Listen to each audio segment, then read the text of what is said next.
Hello, everybody, and thank you for joining us today for our third presentation in this day of incident response webinars.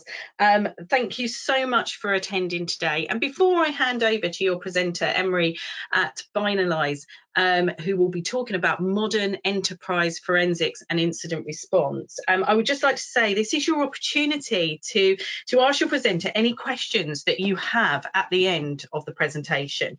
So please feel free to do that. We have a question pane. If you can make sure that you put your questions in there, then we'll get those asked for you right at the end. So I will stop chattering away now, and I will hand over to your presenter, Emre. Over to you. Thanks a lot, Debbie. It's great to be here.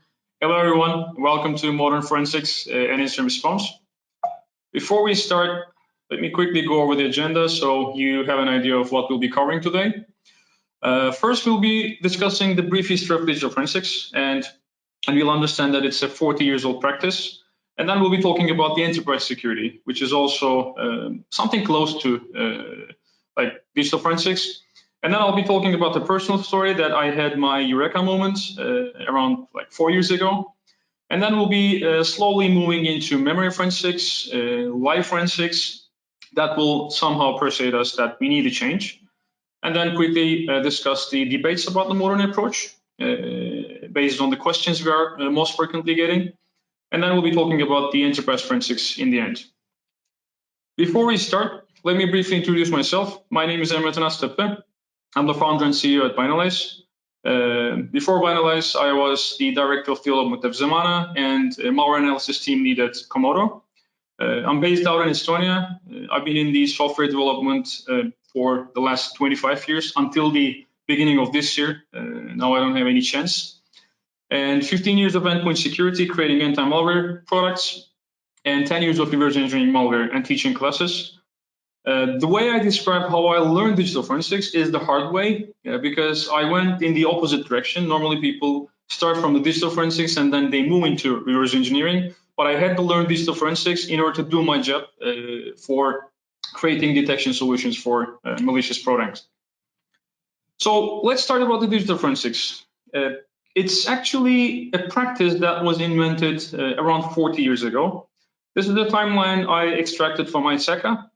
Overview of digital forensics.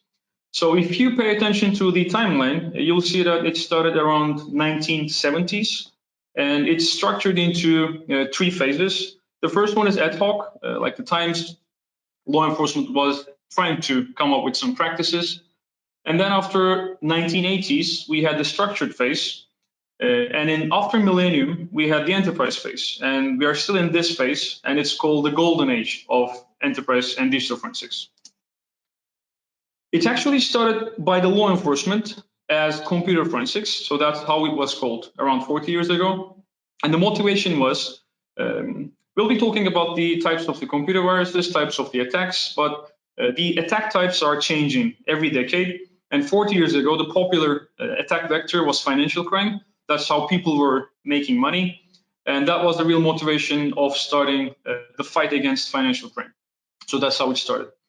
And the first computer analysis and response team, which was called CART, was started in 1984. And in a year after that period, UK Metropolitan Police started fraud squads, again, with the idea of fighting against financial crime. And then we started to see the standardizations in the industry. In around 40 years, digital forensics has evolved a lot. Even though it started as a computer forensics that was targeting regular like PCs we were having, it quickly evolved into other areas. So basically, in today's world, whatever that has a data is subject to forensics. And this includes mobile devices, digital image and audio video forensics, memory forensics, which we'll be covering today, and live forensics, which is another method of performing forensics on an endpoint, social media forensics, drone forensics, blockchain forensics, IoT forensics, like you name it, and some of the recent ones like containers and cloud forensics. If you haven't seen a forensic lab before, this is how it looks like. I spent quite a good amount of time in these type of places. And the first thing you'll notice when you take a look at the picture on the right is it's extremely serious and hardware dependent. And the reason you see those cases, like those tower PC cases, are open is because you need to attach and detach hard disks like very often. And you need to have like 2 copies of those hard drives for starting an investigation. And on the left side, we have a special device, like special computer designed for processing these images that are created by the forensic labs. And the reason they're open is because those machines are going crazy. They're extremely powerful, and they were designed for one purpose: parsing disk images and creating, like, coming up with the results, like timelines and other stuff. But the biggest problem is this process was invented 40 years ago. So what we say is traditional forensics is 40 years old, and so are the methods. And the original approach, which was invented 40 years ago by the law enforcement, is when you have an alert, when you want to start an investigation, first you need to turn off the machine, unplug the drive. And the reason I write "if you can" in parentheses is because we're living in an age that we can't even have access to our machines that are running in the cloud. And then in the second step, you attach this disk into a disk duplicator. It's a piece of hardware that copies a disk image bit by bit, so you have a full disk image. And then you wait for hours for disk image to be completed.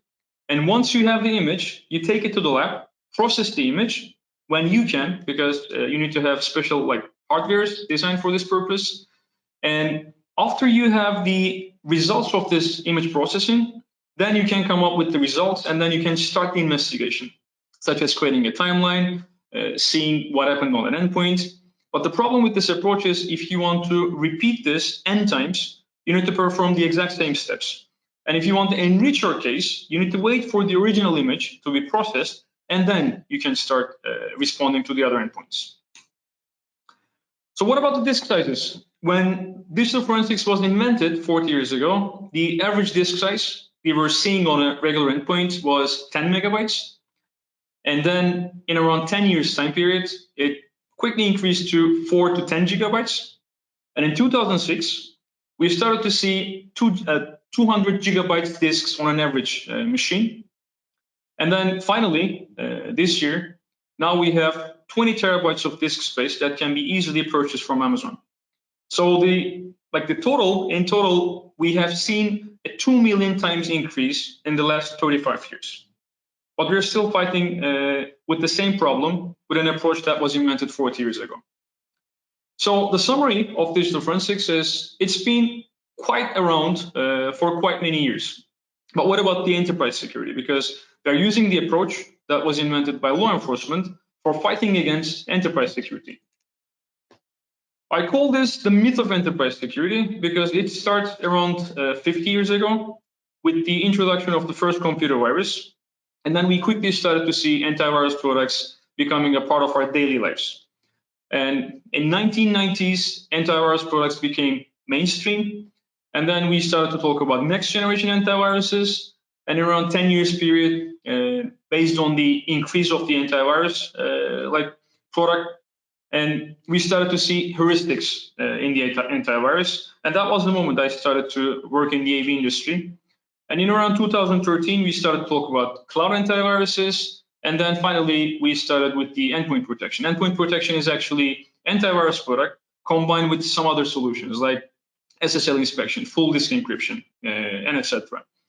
And in just 1 year time period, we started to talk about EDRs, and that was the moment I decided to switch into the digital forensics.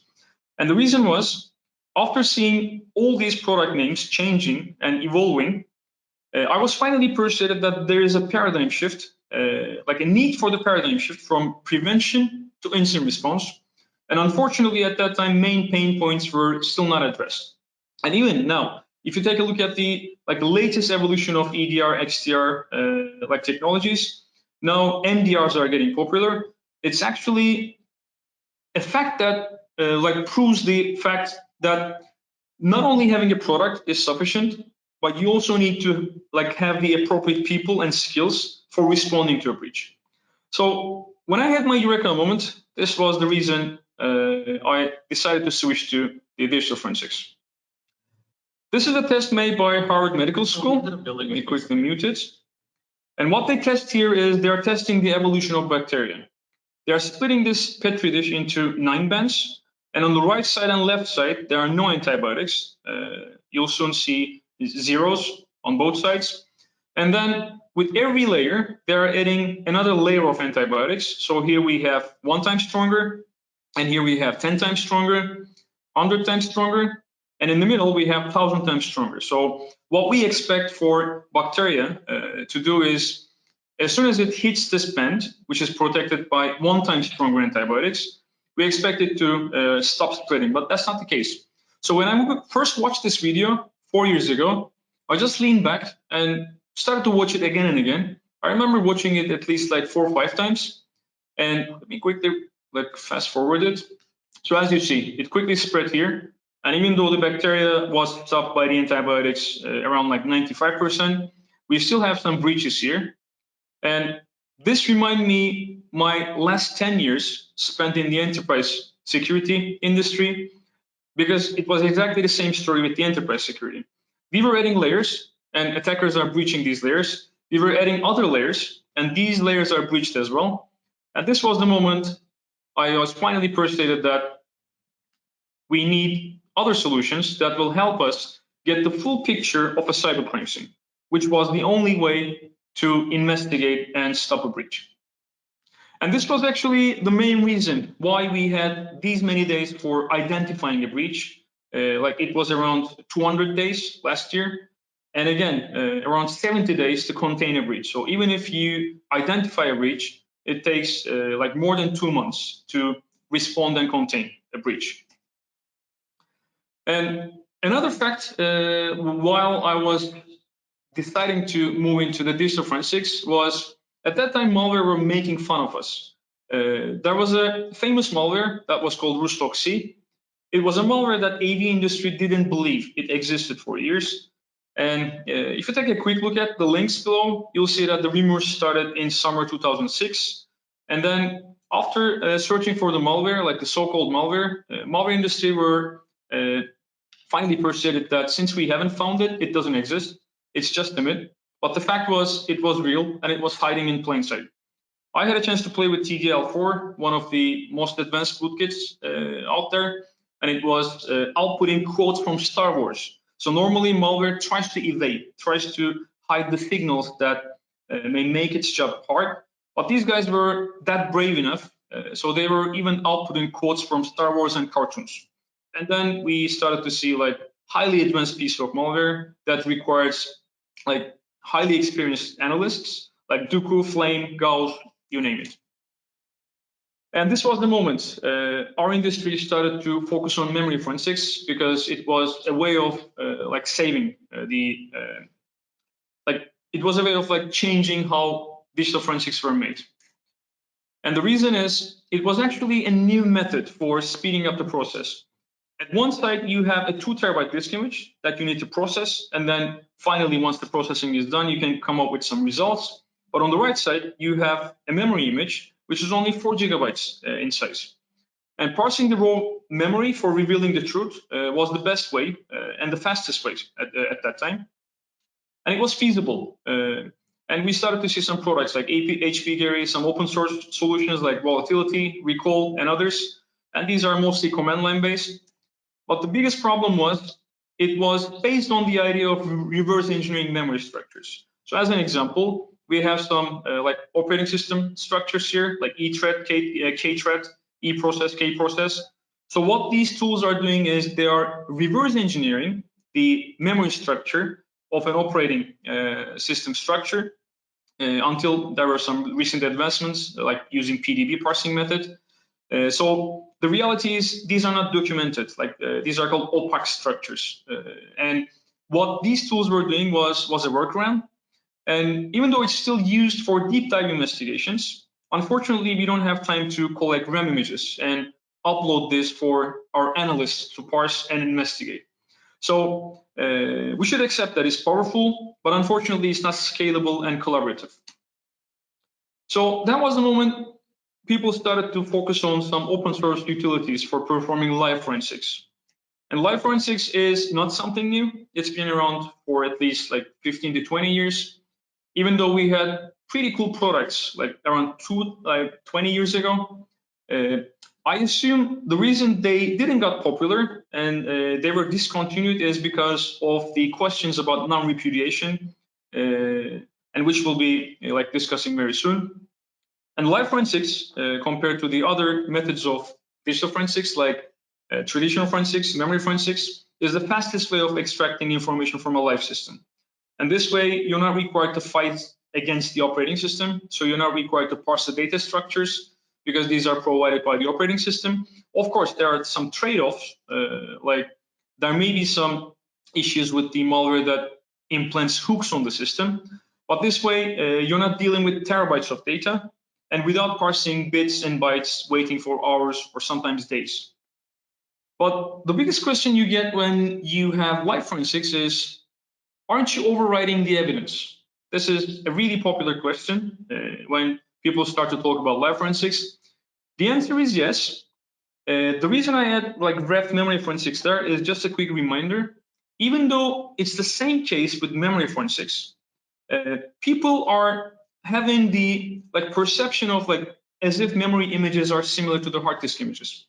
In reality, in order to get a memory image from a machine, unless you are using some like special devices working with DMA, or unless you are responding to a virtual machine that has its virtual memory in a file residing in the virtualization software directory, actually you are overwriting evidence. But the answer is as much as every investigator does.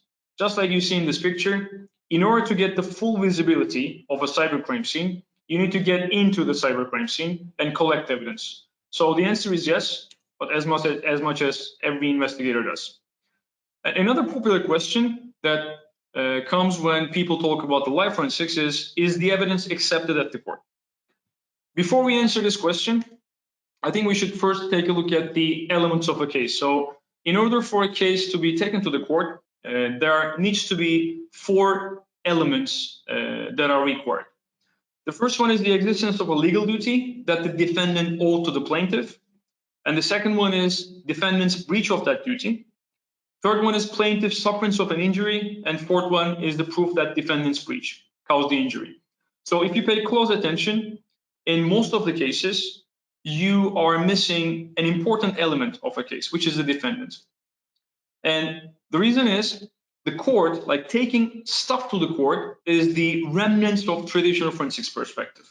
Because 95% of the time, you'll be facing an APT group. It can be a ransomware gang, which is recently started to be called as technical debt collectors, or an insider, which is one of the exceptions. But even for starting, even for like thinking about taking something to the court, you still need to use the modern methodology. Otherwise, it becomes an extremely hard and cumbersome problem. So the short answer for when you should go for the traditional is go traditional only when you need to. Otherwise, you cannot fight with the recent attacks and approaches. This is also an emerging industry, even though digital forensics is quite mature since it's been around for the last 40 years. This is what Gartner says. In the last 2 Market Guide to Digital Forensics and Incident Response report, there are some highlights. Clients are increasingly depending on vendors to dig deeper into incidents, and they're asking for detailed forensic reporting. And in order to get this reporting, you need to have highly specialized combinations of products and processes. And actually, this is the only way to reduce the mean time to contain and mean time to remediate an active incident. And another fact is, if you remember the first like timeline about the forensics, right after the law enforcement started, like invented the digital forensics practice, then the standardization process started. This industry is still lacking that process, and even the training side. If you take a look at the SANS website, this was taken a month ago, and like a month ago, the training was even beta, and I think they changed it with the new now. And the description is quite eye-catching. It says the world is changing, so is the data we need to conduct our investigations. So what we are trying to do right now is we are trying to force the old methods for on-premise examination onto cloud-hosted platforms and enterprises. And this one belongs to the latest report on Gartner, that is Market Guide for Digital Forensics and Incident Response Services. And some highlights are, you must ensure that its service providers forensic capabilities for enterprises. And another one is DFNIR, Digital Forensics and Incident Response Service Providers, do not simply respond to alerts. They require the mindset of a forensic examiner, one that ensures the integrity and proper handling of both data and the results of the investigation.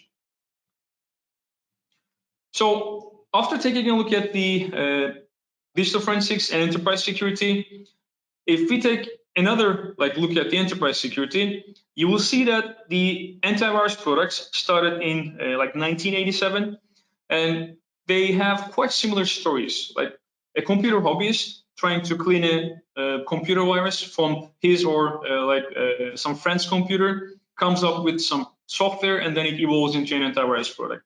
And those were the times we were facing with simple viruses. But what about the current status?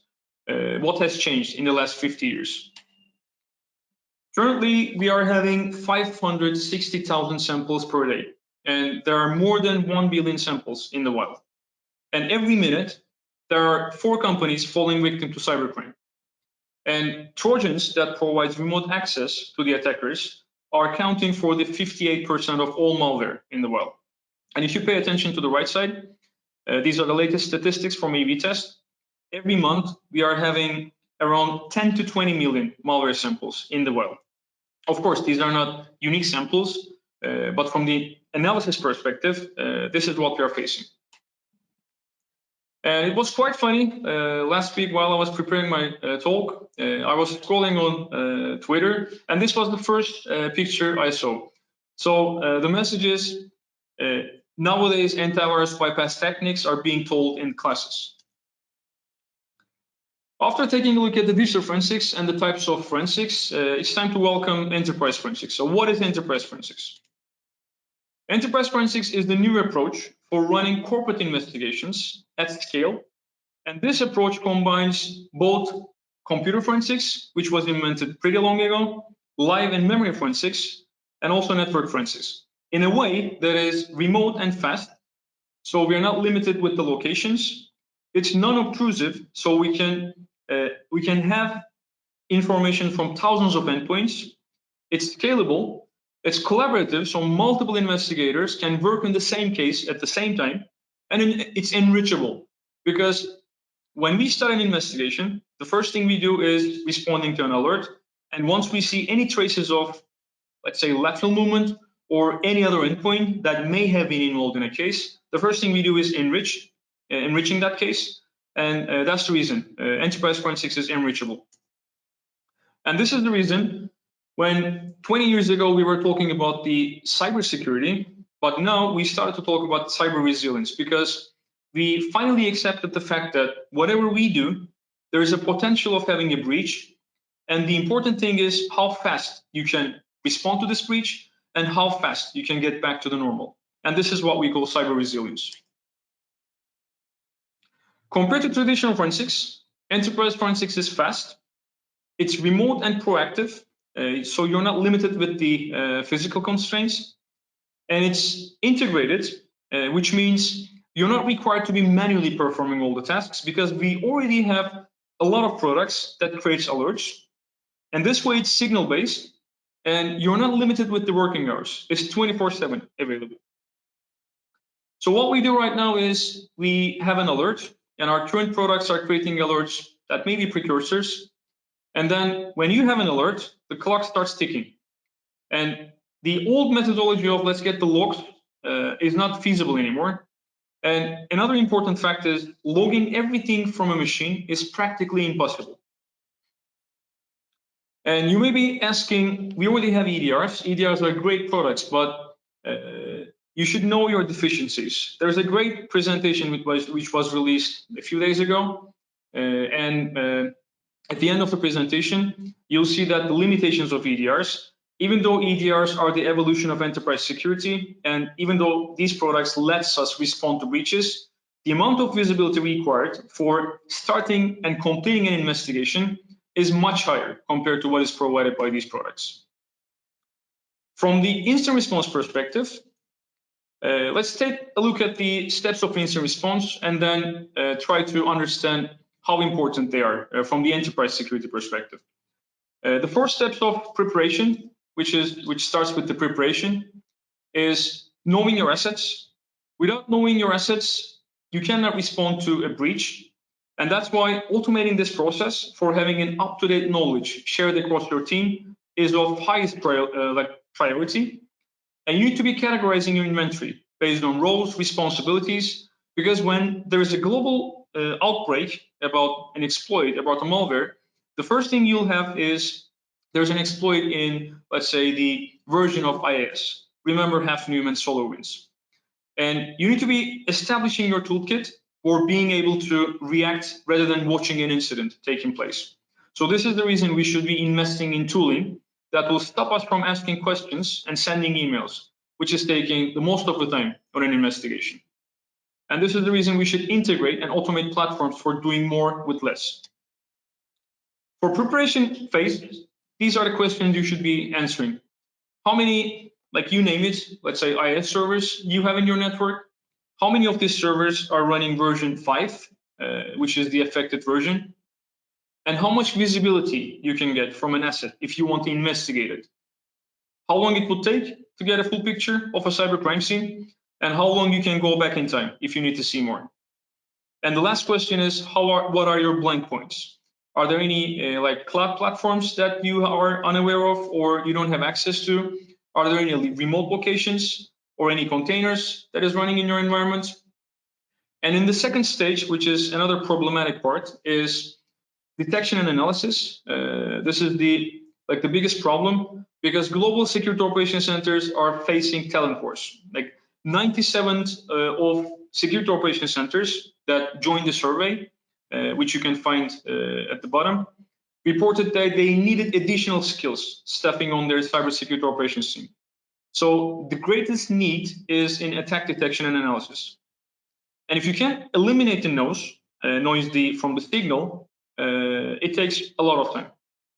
And unfortunately, the level 1 and level 2 analysts are spending their time searching the needle in the haystack. And this, in turn, gives the attackers time. So for these reasons, enterprise forensics is the practice of remotely acquiring evidence and automating the initial analysis. So this way, you don't need to be looking at everything that is collected, but still, you have all the evidence in case you need to look at it, and it prioritizes the evidence so that you have an idea what needs to be looked first. And the less evidence to look at is less people and faster response time. When it comes to detections and analysis, the enterprise forensics lets you search for IOCs at scale. And this way you can respond to alerts by running a triage. Collecting evidence remotely from hundreds of machines. You can do this either manually or automated based on the alerts you receive from your CM, SOAR, or EDR products. Like these are the products you already invested into. And then prioritizing the evidence based on importance, relevance, or even rarity and proximity. So that way, you're not required to search the needle in the haystack and look at what is important, what is relevant, what is rare, and what is near in time.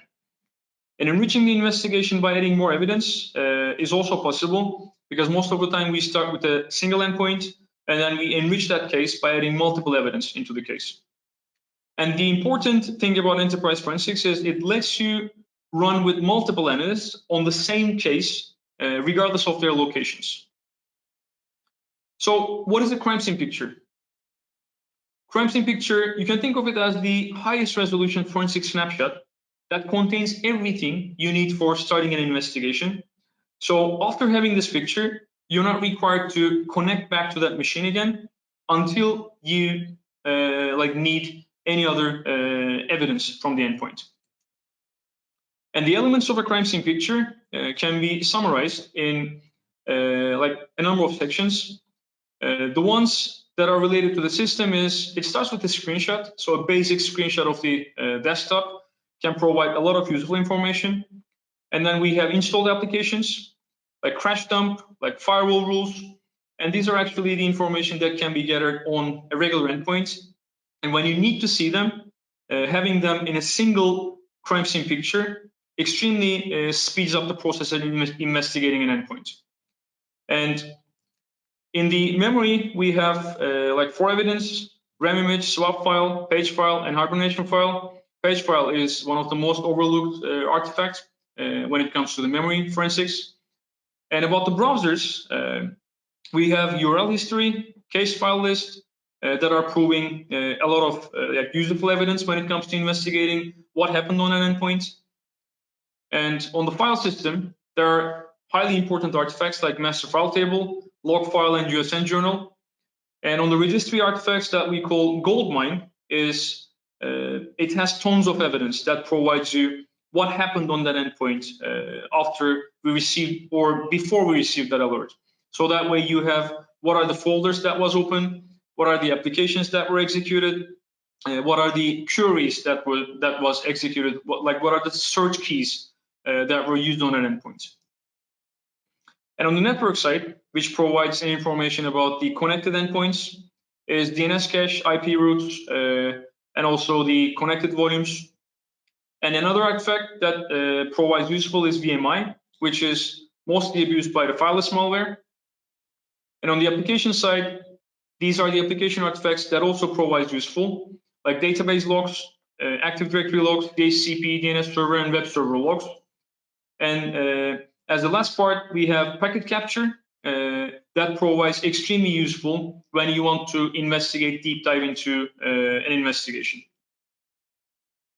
When it comes to the containment and eradication part of the incident response, this is one of the most time-consuming tasks. And without knowing what to contain, and this is highly dependent on the amount of evidence you have from an endpoint, you cannot contain a case. And without knowing what to eradicate, you cannot eradicate an incident. And the crime scene picture provides the ultimate guidance for this step, because whatever you need is already existing, and you already have the guidance for performing whatever the next step is. After the post-incident activity, every investigation is a chance of training your team, being able to collect the evidence from an endpoint in a modern way that won't be hindering the process of investigation, and without requiring terabytes of disk space. And these reports this way can be used for arranging internal trainings, which is a practice that is done by the US Army. They have a center for this, Center of Army Lessons Learned, which is something we should embrace in our security operations centers as well. And the key takeaways from the presentation is digital forensics is not a post-mortem job anymore, just like it was started 40 years ago. And it's not a nice-to-have capability, but it's a must-have one. And we should accept the fact that it's a part of our daily lives, whether we are working as a security operations center analyst or an MSSP. And the visibility is the key for any enterprise investigation. And finally, we have to embrace the modern approach and think about our priorities. Final word, every contact leaves a trace, which is a quote by Edmund Lockhart. And the question is, how much of it is visible to you? Thank you for your time. Thank you so much for that really interesting presentation. I've learned a lot through that today, so that was excellent. Thank you, Emre. And we've had a thank you in as well. So this is your opportunity to ask any questions that you have. Though I do realise there's quite a lot that was covered in that presentation, so even I don't know. I didn't check the time. Yeah, all right. No, that was brilliant, absolutely excellent. So fantastic, and we're getting some people in saying it was a great talk, and thank you for that. So one of the things that we have been asked is with regards to the recordings of the webinars. They will be made available over the next few days after this. So once we've got those edited, they will go out on the CREST YouTube channel. You can find the link to that on the CREST website, which is www.crest-approved.org. So please feel free to access anything from there. So we haven't actually had any questions come in, and I can understand why, because that was covered in such great detail. That was fantastic. And as I said that, will a copy of the slides be included with the recording? So yes, they will, because the recording will show the slides as they're on there, so that is fine. Emre, if somebody wanted a copy of your slides, could they be made available at all? Sure. Excellent, thank you very much. So, you know, we can make those available, not a problem at all. Also, you can see Emre's email address up there, so please feel free to send him any questions through on there. I am sure he will be pleased to hear from you, and you can send them through to the marketing@crest-approved.org. Now, we've had one question that's come in that said, what will be the starting point? Like for the like the investigation, right? I think so, yeah, I think that's what they mean. If it isn't what you mean, please feel free to type in, but we'll go with that for the investigation. Great question. So we already have a lot of products that are creating, like we have SOARs, we have CMs, EDRs, DLP products. The biggest problem is we don't have sufficient people with the sufficient skills that are ready to respond to breaches. And the biggest problem is, even though we receive alerts, like if you take a look at the recent like example cases, you'll see that there were already alerts received, but the problem was when they take a look at the endpoint, when they take a look at the alert, they weren't able to see the important part. And this is because of the lack of visibility. And this is why it may be a regular investigation that are planned for the critical assets. It can be an automated like evidence acquisition that can be started by your CM SOAR product, or it can be a scheduled acquisition that you are running every week or every month. So the answer is we already have a lot of products that creates these alerts, but the problem is we don't have the sufficient visibility that will help us understand what really happened on that endpoint. And if it's a false positive or not is also another question that you can answer. That's great. Thank you very much for that answer. So there doesn't seem to be any other questions that have come in. So as I say, you can get in touch with us afterwards. Please feel free to do that. And I just want to say a big thank you to Emre for coming on today to do that presentation, because I've learned a lot, and I'm sure other people have today as well. We've just had another question come in, actually. If I keep talking, that's what happens. So just put this one across to you, because I know we've still got a bit of time. So what we find to be difficult is to engage the client. So how do you tackle this? Actually, we are not providing services ourselves, so I can do my best to answer that question. But most of the time, like if clients has already some like other endpoint products, then it becomes easy to deploy a forensic product and then take the snapshots. But actually, it's not that hard to like persuade the client, because what they want from you is the answer of what happened and are we affected, and the final answer is are there any other endpoints that are also affected. So in order to answer these questions, you need to be like getting this visibility. But some cases, which I was told by some of our customers, are the endpoints are isolated, so there's no way of accessing the endpoint unless you arrive to the like crime scene on site. So in those cases, an approach that is called like off-network acquisition is being used. So in one way or another, you're getting the evidence from the endpoints and start the investigation in around 5 to 10 minutes. That's great, thank you. So yeah, we do need to wrap up now. So again, a really big thank you for your presentation today. My pleasure. We are having people come through saying thank you, great talk. So that is brilliant. Is there a last few words you would like to say to the attendees today? Thanks a lot for your attendance. It was a pleasure to be here. And thanks a lot, Debbie and Heike, for having me here. Excellent. Any questions that do come in afterwards, we'll get them across and get back to you on those, no problem at all. So take care, everyone. Thank you for coming on the presentation today. We do still have some more presentations running throughout the day, so please feel free to get onto those and don't miss out, and you take care. Thanks, everyone.